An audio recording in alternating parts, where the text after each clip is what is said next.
आप देख रहे हैं न्यूज अनफैक्ट खबर पल पल। सुप्रीम कोर्ट का बड़ा फैसला। सुप्रीम कोर्ट के ऐतिहासिक फैसले ने पलटी बाजी, लेकिन क्या हो गया खेला या अभी खेला होना बाकी है। सुप्रीम कोर्ट के बाजी पलटने के पूर्व ही बीजेपी का प्लान बी भी तैयार था। मनोज सोनकर का इस्तीफा आया, लेकिन नंबर गेम भी पलट गया। दरअसल सुप्रीम कोर्ट के ऐतिहासिक फैसले के बाद आम आदमी पार्टी के उम्मीदवार, जिन्हें कांग्रेस का समर्थन भी प्राप्त था, चंडीगढ़ का नया मेयर घोषित किया गया। सुप्रीम कोर्ट ने मंगलवार को अपने दिए फैसले में चंडीगढ़ मेयर चुनाव के नतीजे को पलट दिया और आप कांग्रेस गठबंधन के उम्मीदवार कुलदीप कुमार को विजेता घोषित कर दिया। साथ ही कोर्ट ने चुनाव संचालन में गंभीर खामियां पाते हुए चुनाव के रिटर्निंग अधिकारी अनिल मसीह पर कदाचार का मुकदमा चलाने का आदेश भी दिया। कुलदीप कुमार की जीत तो हो गई, लेकिन बीजेपी के प्लान बी पर रंग चढ़ता दिख रहा है। सुप्रीम कोर्ट के फैसले के बाद अब बीजेपी चंडीगढ़ मेयर और डिप्टी मेयर पद के लिए फ्लोर टेस्ट कराने की मांग करने की तैयारी में है। कुलदीप कुमार की मुश्किलें दूर होती नहीं दिखाई दे रही हैं। सवाल उठता है कि फ्लोर टेस्ट में क्या परिणाम होगा। क्या नवनिर्वाचित mayor Kuldeep Kumar floor test में पास हो पाएंगे?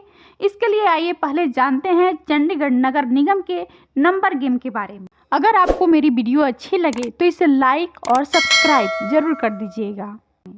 दरअसल चंडीगढ़ नगर निगम में कुल 36 वोट है, जिनमें 35 वोट निर्वाचित पार्षदों का है। इसके अलावा इस चुनाव में चंडीगढ़ के सांसद को भी वोट करने का अधिकार होता है, यानी 35 पार्षद और एक सांसद मिलकर 36 वोट होते हैं और यही 36 वोट मेयर पद की दशा और दिशा निर्धारित करते हैं।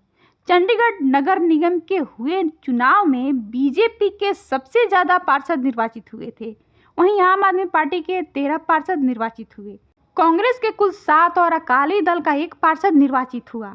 अब बीजेपी के नंबरों की बात करें तो बीजेपी के 14 पार्षद और बीजेपी की 1 सांसद किरण खेर के साथ साथ शिरोमणि अकाली दल के 1 पार्षद के समर्थन को मिलाकर बीजेपी के पास कुल 16 वोट प्राप्त है और यही 16 मत बीजेपी के मेयर प्रत्याशी मनोज सोनकर को मिले थे।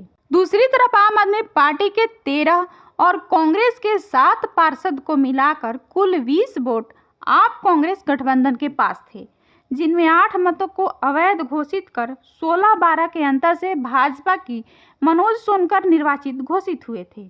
सुप्रीम कोर्ट ने बीजेपी का खेला तो पलट दिया, लेकिन बाजी पलटते देख बीजेपी ने भी आम आदमी पार्टी के 3 पार्षदों का पाला ही बदलवा दिया। बीजेपी में शामिल हुए इन 3 पार्षदों को मिलाकर बीजेपी का कुल नंबर अब 19 हो जाता है, जबकि आप कांग्रेस गठबंधन के पास कुल 17 वोट ही रह जाते हैं। अब खेला तो यहीं से शुरू हो जाता है। सुप्रीम कोर्ट ने रिटर्निंग ऑफिसर का फैसला तो पलट दिया, लेकिन बीजेपी ने चंडीगढ़ नगर निगम का नंबर ही पलट दिया। हालांकि आम आदमी पार्टी का दावा है कि उनके जो पार्षद बीजेपी में चले गए हैं वे लौट आएंगे, लेकिन दावे और प्रतिदावे के बीच अगर बीजेपी फ्लोर टेस्ट कराती है और उक्त नंबरों में कोई बदलाव नहीं होता है तो 17 के मुकाबले 19 मतों से बीजेपी के मेयर और डिप्टी मेयर उम्मीदवार के विजयी होने की संभावना प्रबल हो जाती है। वैसे बीजेपी अभी भी अपुष्ट सूत्रों के अनुसार कांग्रेस और आम आदमी पार्टी के असंतुष्ट पार्षदों के संपर्क में है और पाला बदलवाने का खेल जारी है। वैसे तो यह गेम नंबरों का है, लेकिन ऊंट किस करवट बैठता है और चंडीगढ़ नगर निगम का मेयर कौन बना रहता है, यह पार्षदों के निष्ठावान बने रहने या निष्ठा बदलने पर निर्भर करता है। और इसी कड़ी में संभवतः बीजेपी यह चाहेगी भी कि आगामी संसदीय चुनाव के पहले एक और खेला होवे।